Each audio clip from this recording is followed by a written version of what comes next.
começando mais um programa Viva Mais, o seu programa aqui no Canal 20.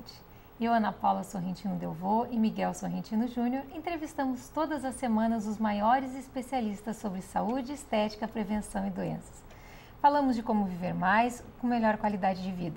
Vocês também poderão participar, sugerindo pautas, assuntos, através do site www.programavivamais.com.br. Interaja conosco ou ligue para a nossa produção, 8177-7440.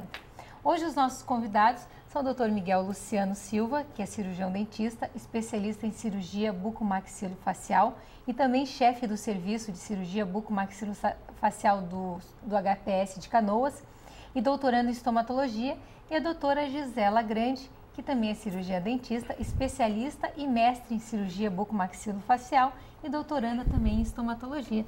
Sejam bem-vindos hoje conosco. Temos dois Miguéis hoje na mesa, né? Que coisa, né? Conseguiram achar dois nomes maravilhosos, né? Com certeza.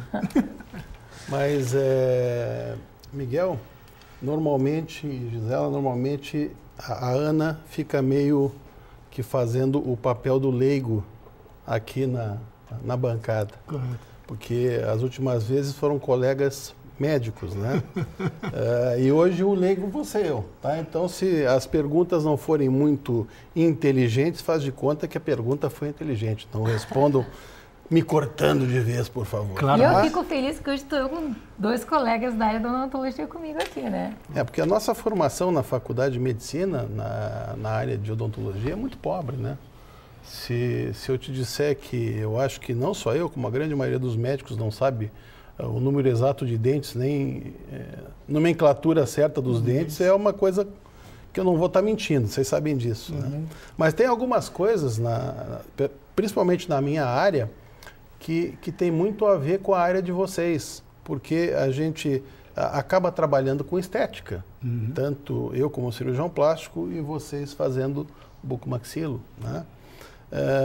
Eu recebo muito paciente, e a gente de repente já podia entrar direto na área de cirurgia, eu recebo muito paciente para cirurgia ortognática, para o pessoal que está em casa, né? Eu vou tratar especificamente de perguntar desses pacientes que nascem com queixinho para dentro, tipo neurose, ou com aquela queixada para fora. O tipo neurose a gente chama de classe 3, né? Para nós dentistas a gente chama de classe 3 quando tem aqui para dentro. Tem até uma síndrome, né? Que é Pierre-Robin, que o paciente tem dificuldade, a criança quando nasce, muitas vezes, a gente tinha que acabar puxando a língua e prendendo a língua para que a criança pudesse respirar normalmente, né? Te aparece muito desses pacientes para fazer cirurgia, tanto de redução da maxila quanto aumento da maxila? Bem, doutor. E vamos parar de se chamar de doutor aqui, Tudo né? bem, então. Eu vou ficar mais à vontade. Miguel ou Xará. Miguel, Xará. Então tá. Bom, é um prazer muito grande estar aqui com vocês, né? E claro que sim, porque hoje em dia a busca pela uma qualidade de vida melhor, né? E essa qualidade de vida melhor passa a ser obrigatoriamente por função mastigatória adequada e o convívio social. Então daí as questões estéticas estão cada vez mais em pauta, cada vez mais em discussão, e a exigência dos pacientes também no consultório cada vez mais. Então é sabido que em odontologia, a doutora Ana está aqui, pode dizer, me confirmar que estética e função, elas nunca vão andar separadas. Elas obrigatoriamente têm que andar juntas, assim como as tuas também. Estética e função, ela tem que estar correta. Então, o benefício da cirurgia ortognática, quando vem para o cirurgião dentista, é uma busca funcional. E aí a mudança para se conquistar esse resultado funcional passa-se por uma alteração estética. E a maioria das vezes se espera que essa mudança estética seja para melhor. Então a busca do paciente em consultório dentário, seja ele de especialista ou em cirurgia bucomaxilofacial, em estética dentária, é buscando a estética, mas a gente tem que pensar e sempre pensar na função. Então a estética é o benefício do resultado funcional. E muitas vezes a única cirurgia de bucomaxilofacial, seja de avanço mandibular, de recuo mandibular, muitas vezes precisa de algum complemento. E o complemento de cirurgia plástica, por exemplo, uma rinoplastia, os pacientes que têm a maxila, que é esse osso que mantém os dentes superiores muito recuada, normalmente o paciente tem uma posição nasal que não é a posição adequada. quando se faz a correção cirúrgica, existem algumas alterações em região de nariz, que naquele momento não era a necessidade e a queixa dele, passa a enxergar. E aí ela quer o benefício. E aí existe a necessidade de um tratamento multidisciplinar, né? Mas sim. Mas sabe o que é muito engraçado? Porque assim, ó, tem muito paciente que vai fazer cirurgia de face, e normalmente cirurgia de face são pacientes já de mais idade, né? A gente não faz. Face que eu estou falando é ritidoplastia, que é a correção, a retirada das sobras de pele e tal, que vão acontecendo com a idade. Para quem está nos assistindo, daí vou traduzir aquela puxadinha para deixar o rosto esticado, né? Está muito médico a coisa. Quem vai esticar a pele, pessoal, deixar a gente mocinha, assim.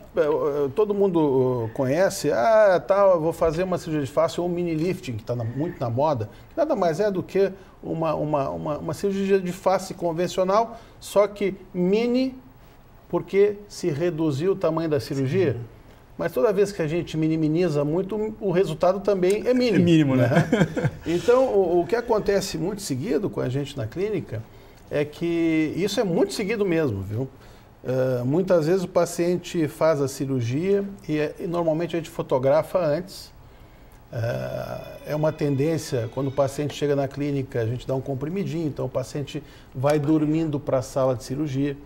Ele não se dá conta que ele já está na sala de cirurgia, essa é a grande vantagem dos remedinhos hoje em dia. Se pode fazer muita coisa, até cirurgia de face mesmo, com anestesia local, e a gente bate a foto. Daí depois, 2, 3 semanas, o paciente volta lá e a gente faz, vamos bater uma segunda foto, doutor, não me lembro, não fiz a primeira. E quando a gente bate a segunda foto, daí ele olha a segunda foto, ou então algum amigo entre aspas, né? Ou familiar, entre aspas, olha e diz assim, mas tu já viu que um lado não está igual ao outro? Nunca foi, né? Ninguém tem os dois lados iguais, mas muitas vezes o grande problema é a maxila. Uhum. E eu tenho muito paciente que tem um lado muito diferente da maxila, que o ideal seria até um tratamento multidisciplinar, como tu falou, né? Uhum. Esse paciente, ele se dá conta que ele tem uma alteração no consultório de vocês? É muito difícil. Assim, geralmente a noção e a percepção real da mudança se faz em cima da chamada de atenção do profissional, em cima de documentações, como tu disseste, fotografias, exames de imagem, como tomografia computadorizada ou radiografias convencionais. Mas muitas vezes ele não vem com essa, ele vem quando a queixa é muito discrepante, que aí é muito fácil, que até o porteiro do prédio diz, aquele cara tem o queixo grande, aquele cara não, tem o nariz muito comprido. Mas muitas vezes, assim, ele sabe que ele tem alguma desarmonia facial e ele não consegue detectar muitas vezes aonde é o ponto, ou muitas vezes o ponto é um ponto errôneo. Por exemplo, quer ver? Eu vou te dar um exemplo bem prático, bem fácil. Os pacientes vêm dizendo que eles têm o queixo muito grande, algumas vezes. Se faz os estudos de cefalometria, que são exames que vão medir esses comprimentos faciais e dizer se aquilo está dentro de um padrão de normalidade ou fora do padrão de normalidade. E a gente detecta que a mandíbula, que foi a queixa dele, está correta. O que ele tem é uma maxila, que são esse osso muito pequena. Então ele vem dizendo, doutor, eu quero diminuir meu queixo. Mas às vezes a cirurgia dele não vai diminuir o queixo, e se aumentar a maxila para chegar no resultado. Então ele sabe que ele tem alguma alteração, mas ele não consegue especificar a alteração. E aí a gente, claro, começa a documentar e apresentar para ele as mudanças, né, que estão presentes e as mudanças que a cirurgia poderia oferecer. Aí a coisa se abre e se fica mais clara. E uma coisa que eu achei legal que o Miguel falou no início, uma das diferenças, talvez, da cirurgia plástica para a cirurgia ortognática é que, normalmente, a cirurgia ortognática, ela está acompanhada de uma necessidade funcional. Normalmente, o paciente que chega para nós, né, Gi, ele está chegando para nós também porque ele tem uma dificuldade funcional. Ele não mastiga bem, ele não oclui bem, ele tem dores de articulação. Exato. Né? Normalmente ele chega também com essa reclamação, né, Gi? Na verdade, o paciente que geralmente apresenta problemas de face, se ele não tratada, né, falando agora especificamente da parte funcional, o problema de face não tratado pode desencadear um problema de articulação, né, nos carrinhos que a gente diz, né, e muitas vezes esses pacientes, como vocês estavam falando, são pacientes que não vêm, doutor Miguel, até nós porque eles detectaram um problema, Para mas... de me chamar de doutor. Ah, tá bom, desculpa. Eu sou mais velho. Desculpa te cortar. Então, esses pacientes eles chegam até nós através do ortodontista, que é o profissional que vai colocar o aparelho e que vê que só com o aparelho ele não consegue chegar numa posição dentária ideal. Então, às vezes, lança-se mão da cirurgia para corrigir alguma deficiência exclusivamente dentária, né? E aí diz, não, mas eu não tenho problema com meus dentes, está tudo bem, eu estou bonito assim, não preciso mexer na minha face. Só que pode vir a dar problema no futuro. Problema funcional, problema de dores faciais. Fratura de dentes. Fraturas de dentes, né? Às vezes aquela restauração no dente da frente que não tá toda hora quebrando, Pô, o dentista foi lá, né, tratou. A doutora Ana Paula está acostumada a fazer restaurações estéticas, né, nos dentes anteriores. E muitas vezes aquela restauração que não fica de jeito nenhum é por um problema funcional, né? Não há restauração que resolva se tu tá toda hora fazendo uma sobrefunção naquele dente, naquela região. Isso